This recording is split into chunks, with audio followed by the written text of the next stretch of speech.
کی بات ماننی چاہیے۔ ایک بھائی نے فرمایا کہ کوئی بندہ یہ کیسے جان سکتا ہے کہ وہ مومن بندہ ہے؟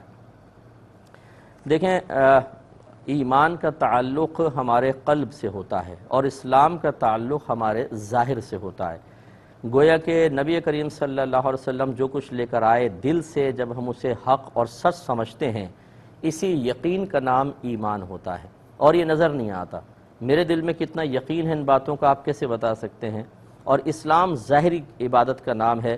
ہم اقرار باللسان کرتے ہیں، کلمہ پڑھتے ہیں، نماز، روزہ، حج، زکوٰۃ، تو ہم کہتے ہیں یہ مسلمان ہے، کیونکہ ظاہری اعمال اس کے اسلام میں داخل ہونے کی ایک دلیل ہوتے ہیں۔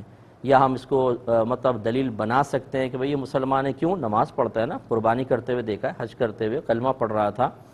تو اس لیے اب یہ کہنا کہ جی کیسے کوئی بندہ جان سکتا ہے کہ وہ مومن ہے، تو یہ اپنے قلب میں جھانک کر دیکھیں۔ نبی کریم صلی اللہ علیہ وسلم جو کچھ لے کر آئے، اگر وہ 100% 100% اس پہ کامل یقین رکھے ہوئے ہے کہ جو کچھ میرے نبی لائے وہ بالکل صحیح ہے، تو وہ مومن ہے۔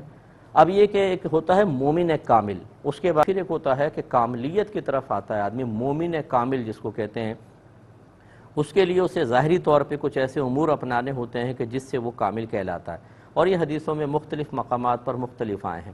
مثال کے طور پہ جیسے سرکار نے فرمایا کہ لا ایمان لمن لا امانت لا، کہ اس شخص کا ایمان کامل نہیں جو امانت دار یعنی امین نہ ہو، امانت کی حفاظت نہ کرتا ہو۔ اب اس کا بھی مفہوم بہت بڑا ہے کہ امانت کہتے کس کو ہیں؟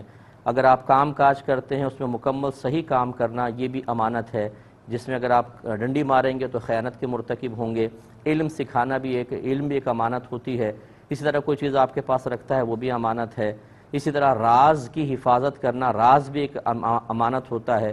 کوئی ہم سے مشورہ طلب کرتا ہے، صحیح مشورہ دینا جبکہ ہم اس کے قابل بھی ہیں، اس کو صحیح دینا، یہ بھی ایک امانت کی ادائیگی، بڑا مفہوم بڑا ہے اس کا۔ تو خلاصہ کلام یہ ہے کہ یہ سرکار نے ایک معیار بنایا۔ اسی طریقے سے اپنی محبت کو سرکار نے ایمان کامل کا معیار بنایا کہ جب تک تمہارا ایمان کامل نہیں ہو سکتا جب تک کہ میں تمہیں، تمہاری اولاد، تمہارے والد اور تمام لوگوں سے زیادہ، اور ایک روایت میں تمہاری جان سے زیادہ پیارا نہ ہو جاؤں۔ اب اس کا بھی مفہوم یہ نہیں ہے کہ دل میں خالی محبت، بلکہ نبی کریم کے حکم کو تمام مخلوق کے حکم پر، آپ کی پسند و ناپسند کو باقی تمام کی پسند اور ناپسند پر فوقیت دینا۔ اس میں چاہے کوئی روٹھتا ہے، ناراض ہوتا ہے، لوگ آپ سے دور ہو جاتے ہیں، آپ کو اپنے ذاتی مفادات قربان کرنے پڑتے ہیں، بہت سے نقصانات کا سامنا کرنا پڑتا ہے، لیکن آپ صرف اپنے نبی کے حکم کو سب سے بلند رکھتے ہیں، اپنی ذات کے لیے، دوسروں کے لیے بھی، تو آپ کا ایمان کامل۔ تو اس کی تفصیل بڑی لمبی ہے، لیکن بہرحال انسان کو جس کو ایمان حاصل ہے اسے چاہیے کہ وہ معلومات حاصل کرے کہ یہ ایمان اب کامل کیسے ہوگا، اور اس کو کامل کرنے کے لیے آہستہ آہستہ اسٹیپ وائز کام کرتا رہے۔ تو بغیر علم کے ایمان کامل نہیں ہو سکتا، کیونکہ آدمی کو پتہ ہی نہیں ہوتا کہ میرے ایمان کو کاملیت تک پہنچانے والے اعمال یا ارادے یا سوچ اور فکر کیا ہے۔ تو اس لیے پہلے اس کو سیکھیں، اس پہ پھر عمل کرتے چلے جائیں۔